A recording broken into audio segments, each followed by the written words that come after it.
Have you ever been just minding your own business, pouring coffee, and accidentally overheard a plan to take down a billionaire right in front of you? Like it's just another Tuesday? Yeah, that happened to me. One second, I'm dodging spilled lattes. The next, I'm holding a secret that could get me fired or maybe a whole lot more.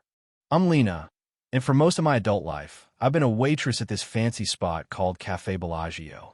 I'm used to blending into the background, serving folks who treat their coffee order like a financial transaction exact change. No eye contact, just another face in the crowd. The regulars?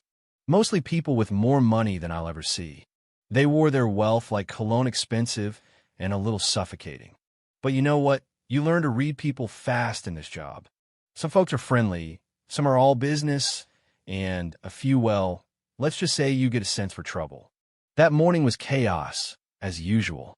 The place smelled like ground beans and stress. I was winding down my shift, thinking about leftover pizza in my fridge, when I stopped at a table where Marco and Bruno were having their usual power breakfast to local tech millionaires, the kind you only read about in Forbes. To me, they were just Marco with the glasses and Bruno who tips in quarters. Today, though, they seemed extra wired. To billions, Bruno toasted, grinning like a man who knew something the rest of US didn't.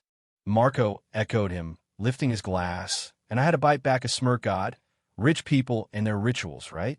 I poured their coffee, tried not to eavesdrop, but then Bruno's phone buzzed, and his tone shifted. Yeah, it's all set. The idiot has no idea. Once he signs, I get everything. My heart did this little somersault. I knew I should just walk away and get involved. That's the first rule when you work for tips. But something about Bruno's voice, the confidence, the coldness, it got to me. He was talking about Marco, wasn't he? Right there in the open. I risked a glance at Marco, who was still scrolling through his phone, totally clueless that his friend was about to stab him in the back. I don't know what came over me. Maybe I was just tired of watching bad people win. Maybe I wanted to matter for once. So as Bruno stepped outside, I leaned in toward Marco real subtle, like I was about to refill his cup. Look, I know I'm just the waitress, but maybe you shouldn't trust your friends so much. He looked up all confused. Excuse me, your buddy? He's planning something. I overheard him wants you out. You take sugar. I tried to play it off, but he could see I wasn't joking. He chuckled, thinking I was kidding, but I pressed on. No, really. He's got you signing something tomorrow, and after that, you're out. Out of your own company. He frowned, suddenly serious, but tried to brush it off. You probably misunderstood. Oh, sure. The idiot has no idea. I get everything could mean anything, right? I said, trying to sound casual, but my hand was shaking. He stared at me, weighing whether I was crazy or not. Why tell me this? I shrugged. I don't like liars, especially the ones who smile to your face. Just then, Bruno returned, and I snapped back into waitress mode. We were just talking coffee. Big day tomorrow, huh? I could feel Marco's eyes on me for the rest of my shift. Later, in the staff room, my coworker Sophia shot me a look. What was that at Marco's table? Floating for tips. If I was, I'd find a less risky way, I said, laughing. Let's just say I heard something I shouldn't have, and I did something about it. She shook her head. You're either really brave or really stupid. Maybe both, I said, trying to convince myself I hadn't just blown up my life for nothing. That night, I couldn't sleep. What if I'd misunderstood? Or worse, what if I was right and now I was in danger? But the next morning, my answer showed up in the form of a sleek black car idling outside my apartment. I peeked out the window, half expecting some goon with a baseball bat. Instead, it was a driver in a suit, holding an envelope. He handed it to me, no small talk, no smile. Inside was a single silver key and a handwritten note. Thanks for the heads up. We need to talk. Marco, let me back up a sec. This kind of thing does not happen to me. My idea of high stakes is trying not to spill soup on a customer wearing a white suit. But curiosity got the better of me, so I went to the address on the note, found myself in a marble lobby with a doorman who called me Miss Lena. Suddenly, I was in an elevator going up to a penthouse bigger than my whole apartment building. Marco was waiting, drink in hand, looking like he hadn't slept. You came, he said. Wasn't sure you would. If this is a bribe, you should know I'm not that easy. I joked, but my voice came out shaky. He smiled, gestured for me to sit. You gave me a warning. I looked into it. And you were right. Bruno's been stealing from me for months. I need your help to catch him. I almost laughed in his face. The billionaire needs the waitress? Seriously? You're the only one who saw through him. And you're the only one who warned me. He slid the key toward me. That's for you. It opens this apartment. No strings. Help me or not, it's yours. You give penthouses to everyone who saves your skin? I teased, still expecting Ashton Kutcher to jump out yelling punked. He just smiled. You're special, Lena. You saw what others didn't. So what do you say?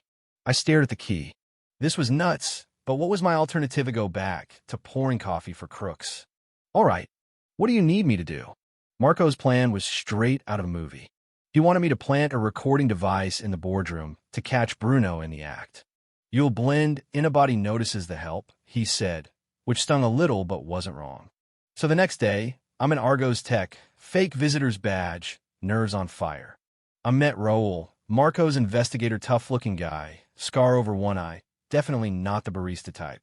You're the waitress turned secret agent? He smirked.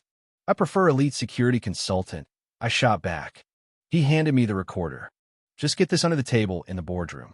Easy. Yeah, easy for him. I timed it during Bruno's lunch break, pretending to wipe down the coffee station. Bruno swept in, all bluster and phone calls, barking at someone about closing the contract today. I slid the recorder in place, hands sweating, then bolted before my courage failed me.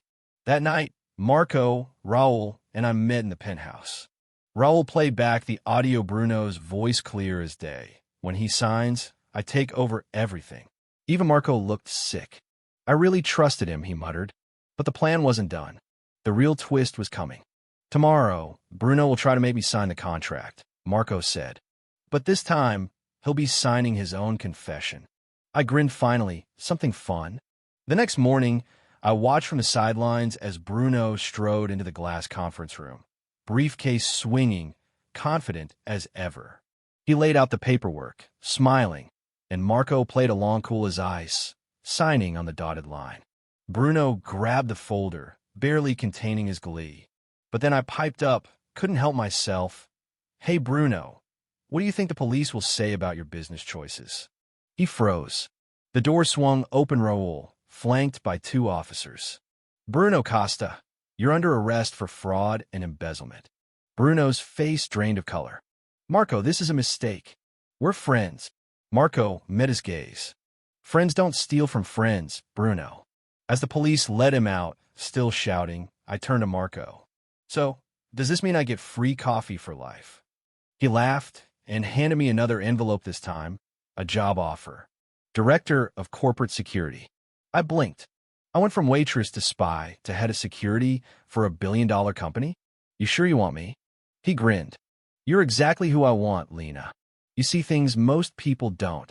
2 weeks later, I was sitting in my new office, feet up, gazing out at a city I'd only ever seen from behind a counter. My phone buzzed. Marco, probably second-guessing hiring me. I shot back a smiley face. Not all, boss. Now, here's my question for you. What would you have done in my place? Kept your head down or risked everything to do the right thing? Let me know in the comments. And hey, if you enjoyed this story, don't forget to like, share, and subscribe. Because you never know when the next billionaire might need a waitress to save the day.